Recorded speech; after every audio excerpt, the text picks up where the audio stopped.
Tudo tem seu tempo, há um momento oportuno para cada coisa debaixo do céu.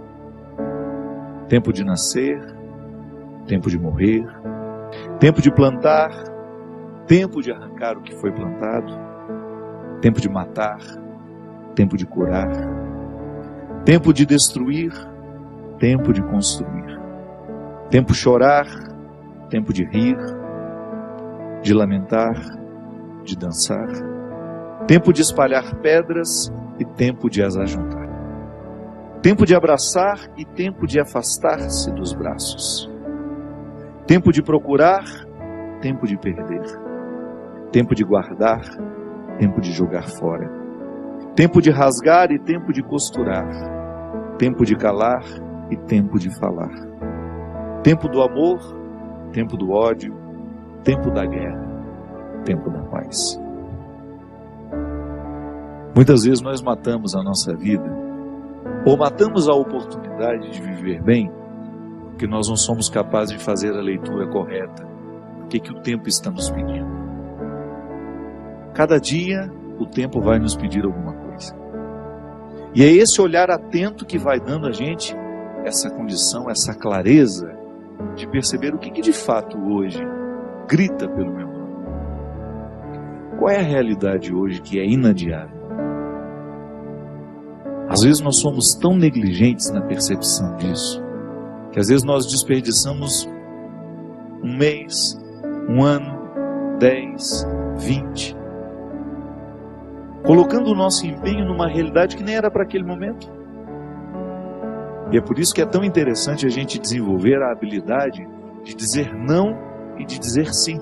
Que essa é uma habilidade que só a maturidade nos traz. Que às vezes, porque somos imaturos, nós não sabemos nem dizer não. Não sabemos olhar as urgências do tempo. Então a gente vive para agradar o outro. Antes de agradar o outro, você precisa perceber o que a vida está pedindo de você. Que nem sempre aquilo que o outro, aquilo que você pode fazer para agradar o outro, está em consonância com aquilo que a vida está pedindo de você. Mesmo que para a gente crescer, nós temos que ter coragem de cortar muitas coisas. A Sagrada Escritura diz: tempo de matar, tempo de fazer nascer. Tudo depende da percepção para olhar o momento presente e descobrir o que de fato merece o nosso empenho. Quantas vezes eu na minha vida me empenhei no lugar errado, na questão errada, e depois não tem como ser feliz, sabendo que o meu empenho não foi onde deveria ter me empenhado. Não há possibilidade de eu me sentir realizado, de sentir-me bem com as minhas escolhas, porque o que vai fazer com que eu me sinta bem é olhar para o contexto das minhas escolhas e ficar confortável com aquilo que foi escolhido. Nós estamos muito estranhos a nós. Não é estranho com o outro, não. É estranho a nós mesmos. Eu preciso colocar alma em tudo aquilo que sou eu, até na casa onde eu moro. Eu sempre saio de casa, e agora eu fiquei 17 dias fora de casa, e a vida tem me ensinado que a casa não é um aglomerado de paredes. A casa é um sentimento que me ocorre. Não é só uma construção material. Quando eu entro dentro daquelas paredes que eu construí com o meu trabalho, ali eu identifico a alma que me sustenta. É um sentimento que me ocorre. Quando a gente abre a porta da casa, quando a gente entra, é um sentimento bom que nos ocorre. Isso é alma. É quando a matéria está plena de significados. É quando a gente começa a atribuir um significado que ultrapassa as paredes, os móveis, o jardim, o portão de entrada. E é interessante que a qualidade da nossa vida depende e está intimamente ligada à nossa capacidade de depositar a alma nas coisas. Eu não estou falando dessa alma, do significado mais profundo da nossa vida, dessa dimensão espiritual que me conecta com a eternidade. Não. Eu estou falando de tudo aquilo que vive e que faz sentido à matéria. Traz sentido àquilo que é material. Então a gente usa de maneira inadequada o termo alma. Perceber que os meus objetos estão perpassados por um significado que ultrapassa a matéria. Como dizia Rubem Alves, né? Existem coisas que são mais que coisas, são coisas que nos fazem lembrar. Isso é, virar um sacramental. Da mesma maneira como eu trago uma lembrancinha da viagem, aquilo é para mim apenas um sacramental de alguma coisa que foi boa, que foi vivida, que foi experimentada, que me fez bem. Na minha oportunidade de colocar alma neste corpo, nessa oportunidade única que eu tenho de viver diariamente bem a minha vida e assim inflar ar em tudo isso, da mesma maneira como eu percebo essa outra alma da minha casa quando chego de um sentimento que me ocorre.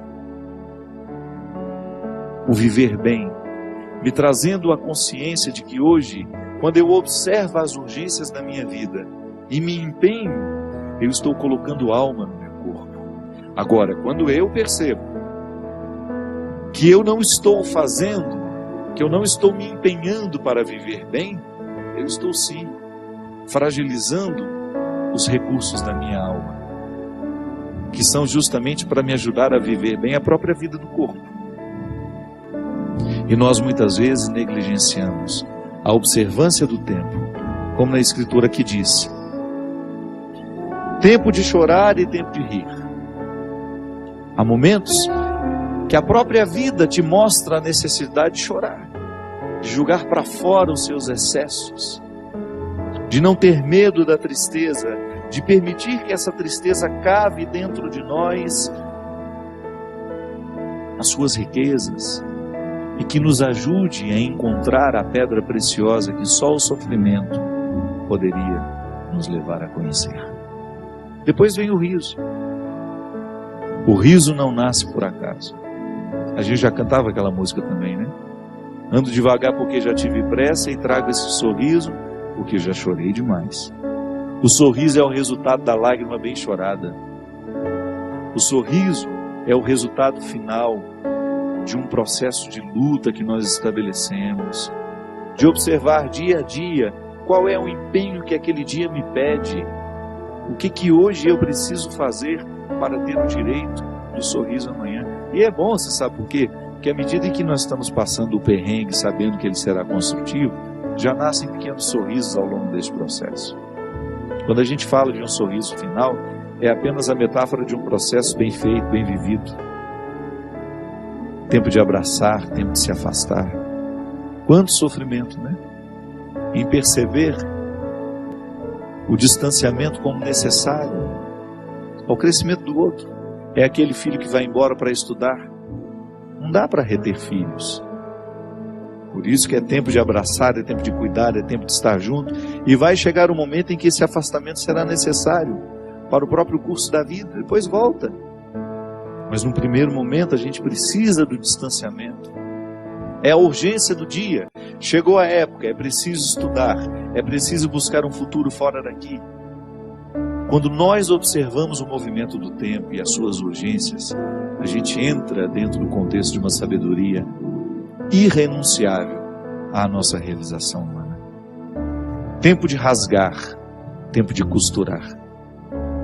Se a gente não tem coragem, muitas vezes, de rasgar algumas realidades, depois jamais conseguiremos viver a libertação dela. Muitas vezes, nós lamentamos perder, e quando na verdade a gente vai observar aquilo que a gente perdeu, não foi perda, foi libertação. Quantos relacionamentos precisam ser rasgados para que depois eles sejam costurados do jeito certo? Fazer cair por terra todas as ilusões que nós temos do outro, ou todas as pretensões que nós julgamos em cima do outro. Não, o outro não tem que corresponder às minhas expectativas. O outro tem que ser ele. Nós precisamos viver o enfrentamento. O enfrentamento que depois vai provocar uma libertação em nós. A vida sempre vai pedir de nós calma, paciência, porque com pressa nós passamos por cima de todas essas necessidades e não somos capazes de reconhecê-las. Que às vezes a vida não está dando certo é porque você nem sabe exatamente o que você está precisando. Às vezes nós ficamos tão aflitos, tão angustiados, e não sabemos por quê. Faltou chegar ao ponto-chave, onde de fato está iniciando o conflito. Paciência, né? A gente não tem paciência nem para descobrir o que está nos angustiando. É a nossa pressa, é a vida estranha que nós vamos viver.